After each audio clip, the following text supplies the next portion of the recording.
What's up kalian, gue sama gue Raisa, selamat datang di video figur kali ini. Ya, gue udah lama banget gak review figur. Dan kali ini gue gak pakai mic karena gue lupa ngecas, ya kan. Dan gue gak mikir kayak bakal secepat ini gue bakal bikin video review. Tapi kali ini here we are, ya kan. Nah, udah lama banget nih gue gak review figur. Dan backgroundnya juga agak berubah ya, lebih tepatnya ya.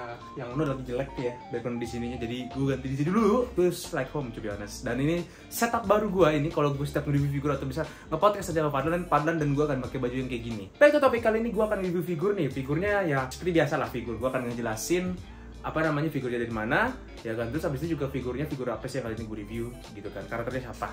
Tapi gue punya setup baru yang dimana, bukan setup baru, lebih tepatnya editing baru yang dimana habis ini gue nggak ngeliatin full video tentang artikulasi. Jadi gue akan bikin ringkas aja, gue yang ngomongin seperti biasa. Jadi kayak gue ngomong, nanti Acit atau gue itu akan naruh videonya di situ, ya kan. Jadi biar agak lebih cepet juga gitu, lebih enak gitu. Figur apa sih yang gue review kali ini gitu kan? Figur yang kali ini gue review adalah figur Nike, ya kan. Nike nih, daripada lagi ngasih figur ke gue. Mungkin kan penasaran nih figur Nike gitu kan. Kan game-nya masih ya 2 tahun gitu kan. Udah banyak figur, banyak banget figur Nike. Termasuk gue PO salah satu yang akan gue gak sabar Desember nanti, yaitu figur Cinderella. Semoga sih ada duitnya buat donasi dia. Cuman back to topic, figur yang kali ini gue review adalah HyperX Body Nike. Ini namanya HyperX Body Nike Modernia. Figur ini figur baru. Seingat gue ini keluar Desember yang lalu. Desember yang lalu atau sekitar 3-4 bulan yang lalu. Jadi masih agak tahun lalu, dan seingat gue di Indonesia ini juga figurnya masih agak rare. Figur Nike gitu kan. Ini agak rare, nggak figur Nike doang, figur Blue Archive juga banget susah banget ya, nggak cuma di Indonesia tapi di Jepangnya sendiri. Dan figur ini juga gue hoki banget nemunya, karena gue susah nyari barang figur ini juga.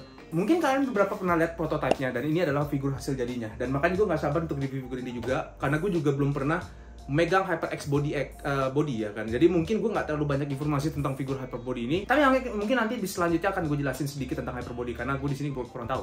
Abis siapa sih karakter yang gue review kali ini? Karakter yang gue review kali ini adalah berasal dari game Nike Goddess of Victory atau Shorin no Megami Nike, yaitu Modernia, ya kan. Mungkin waifu semua orang gitu kan, si yang hidup kembali gitu kan. Marian berubah jadi Modernia gitu kan. HyperX Body nggak cuma ngeluarin Modernia doang, sekarang dia ada banyak sih. Ingat gue tuh ada paling baru tuh Anis nanti keluar. Anis sama Scarlet, gue lupa ada pokoknya. Oh, sorry, sama Red Hood. Seingat gue dia ngeluarin Red Hood juga. Jadi tuh first line dari figur ini dari Nike, yaitu adalah Modernia.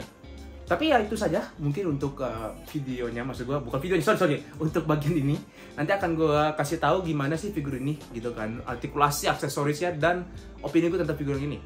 Apa sih namanya kan, gue lupa nah? Transisi. Nah, gue udah mainin figurnya dan jujur gue udah pose-pose juga, dan not gonna lie, figurnya artikulasinya bagus. Walaupun beberapa kadang-kadang kalau misalnya kayak tadi masuk dulu juga ya, kadang-kadang tuh ada beberapa partnya yang suka copot ya, terutama di kaki dan tangan. Cuman tangan itu masih oke, cuman yang kaki memang agak suka copot ya kan. Kalau misalnya nggak keren-kerasin banget ya kan. Dan di bagian skirtnya ya, nggak skirtnya juga, pinggangnya itu juga dia itu part yang berbeda, dan itu juga sering copot. Tapi it's fine. Itu kayak sedikit aja sedikit kekurangannya. Tapi balik lagi ke artikulasinya, artikulasi dari figur ini menurut gue bagus banget ya kan, karena memang di promosi image juga kan, yang dimana dia ini full artikulasinya bagus banget gitu kan, yang dimana kalian juga bisa pose dia duduk gitu kan, walaupun gue belum nyoba ya kan. Tapi dari tadi gue mainin bisa seharusnya, cuman memang agak susah aja posenya. Dan yang gue suka lagi di instruksi manualnya ada satu part yang dimana pengganti skirtnya. Jadi depannya itu kalau ada lancip-lancip gitu, itu bisa kalian ganti untuk dia posisi duduk ya kan. Dan gue juga suka dia itu terbuat dari bahan plastik yang fleksibel, jadi nggak takut kalian patah atau misalnya apa. Tapi memang gue rekomendasi untuk tetap hati-hati figur ini. Seluruh figur yang akan gue review itu selalu hati-hati. Back to the topic lagi, artikulasinya itu juga udah oke banget menurut gue untuk sebuah figur ini ya kan. Terus aksesorisnya nih, nah aksesorisnya gue bilang oke, gue suka banget, bagus ya kan. Kalian dapet tembakannya juga, dan tembakannya sendiri juga full artikulasi, kalian bisa gerak-gerakin ya kan. Tapi yang nggak bisa digerakin itu adalah kayak bagian, gue bilang gini ya, kayak funnel gitu bentukannya ya. Sama buntutnya itu cuman plastik kayak gitu doang. Jadi not that flexible banget gitu kan. Tapi it's fine ya kan. Dan kalian juga dapet topengnya juga kan. Nah itu gue suka banget ya kan. Tapi jujur, gue pertama kali lihat figur ini tuh agak aneh, karena di bagian mukanya itu, faceplate-nya itu I don't know ya, mungkin gue gak tau gue doang yang ngerasa itu. Gue tau gue gila ya, gue emang gila gitu kan. Tapi agak chubby, seperti kayak dulu gue nge-review sebuah SAF Konjiki no Yami, yang dimana figur ini menurut gue ke Kigurumi banget. Dan bagi kalian yang tahu itu Kigurumi apa, you know it's not a compliment. Tapi menurut gue udah oke banget selain dari itu yang gue sebut-sebutin itu, ya kan, aksesorisnya bagus. Gue pengen ngomongin lagi cat dan proporsi tubuhnya nih. Pertama catnya dulu, gue suka banget catnya. Ya, terutama di bagian badannya itu. Kan kalau yang kita tahu kalau di game itu kan modelnya itu agak mengkilap badannya ya kan. Dan di beberapa part gitu kan. Nah, itu semua capture bagus banget dan gue suka banget gitu kan. Tapi memang ada satu bagian yang gue kurang suka, yaitu di bagian palanya. Entah kenapa cat di situnya di bagian rambut depannya tuh agak kurang buat gue. Terlalu kelihatan banget kayak catnya agak ngasal. Tapi kalau ngeliat dari jauh nggak terlalu kelihatan, cuma kelihatan dari deket aja gitu kan. Dan itu cuma bagian faceplate yang nggak pakai topeng doang. Jadi yang pakai topengnya itu mungkin karena ketutup sama topengnya jadi nggak terlalu kelihatan. Habis itu proporsi tubuhnya nih. Nah, gue suka banget proporsi tubuh Nike kan ya aneh gitu kan, gitu jujur ya.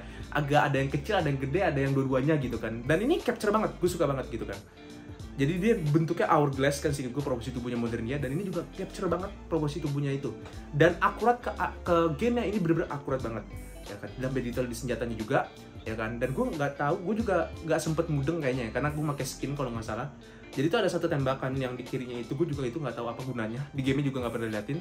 Itu ada juga di sini ya kan. Tapi gue kasih aware part yang itu, bagian tembakan yang kanannya itu agak sering copot-copot, jadi hati-hati juga. Lalu gue pengen ngomongin juga boxnya nih. Boxnya gue juga suka banget. Gue berasa kayak figur premium gitu loh. Berbeda dengan yang figur-figur kayak Figma atau misalnya kayak SAF gitu kan. Kalau SAF memang terkadang ada yang premium atau enggak gitu kan. Tapi yang ini menurut gue premium banget rasanya gitu kan. Kayak figur ini figur mahal gitu. Dompet gue nangis waktu pas beli. Tapi overall, figur ini bagus banget. Gue kalau misalnya kasih skor, akan gue kasih skor 4. Jadi figur ini gue rekomendasi banget nih ke kalian yang pecinta figur Nike nih. Atau misalnya kalian nih yang nyari figur-figur Nike kan. Kan karena figur Nike itu sekarang udah mulai banyak ya kan. Dan mungkin yang di Indonesia baru masih itu cuman modernnya ini sama dari Figma Alice. Cuman, atau belum ya Figma Alice di sini. Gue kayaknya masih belum deh yang itu kan. Dan banyak banget gitu kan. Dan memang figur, jujur, ini agak out of topic aja pengen ngomongin. Figur Nike dan figur Blue Archive dan sama Azulen itu tuh entah kenapa selalu susah. Gue gak pernah merhatiin figur Arknight. Kenapa? Figur Arknight lebih gampang daripada Nike. Yang ngikutin figur siapa? Yang favorit. Tapi memang jujur dibandingin figur Nike, Blue Archive, Azulen tuh susah banget. Walaupun satu dari Cina, Azulen kan. Blue Archive dari Korea dan ini dari Korea. Dan entah kenapa tuh figur-figur mereka tuh susah banget dicari gitu loh. Dan sekalinya ada itu mahal banget. Contoh nih ya. Nah, sebelum gue menyelesaikan video ini nih, gue akan ngasih kalian nih polling nih, ya kan, komen di bawah. Figur apa yang harus gue review selanjutnya? Banyak banget nih figur, gue udah kayak pasar gembrong di bawah sini nih. Gue akan kasih pilihan. Ada Figma Alice, ini juga rare figur juga. Terus abis itu ada SAF Figures Ogari Crab. Terus abis itu adalah ini figur yang gue dari dulu, 2 tahun lalu gue beli, belum gue review. 3-0 Ultraman Taro, ya kan. Dan satu lagi nih, SAM Monster Art Furious Rajang. Komen di bawah dari 4 figur itu, gue yang mana harus gue review lebih dulu. Jadi itu saja gue di video review kali ini. Jangan lupa like dan subscribe, dan share ke teman kalian para wibu nih ya kan. Dan gue lupa ngasih tahu, mungkin beberapa dari kalian nggak tahu nih kalau gue bisa sekarang itu live stream. Gue sama Padahal kadang-kadang suka nge-live stream, bukan kadang-kadang, lebih biasanya cuma 1 minggu gue sama Padahal suka live stream. Oke, live streamnya apa aja ya? Kadang-kadang game horror, game anime. Kadang-kadang juga kita ngobrol-ngobrol santai, main Uma Musume, atau misalnya emang ngobrol-ngobrol santai aja. Dan gue sekarang juga ada Discord nih, bagi kalian yang pengen join Discord kita dan pengen ngobrol sama subscriber atau misalnya sama kayak gue juga kadang-kadang juga join juga, kan bisa join di Discord lah. Ada di deskripsi dan ada juga di homepage YouTube gue. Jadi itu saja dari gue. Sampai jumpa di video selanjutnya. Bye bye.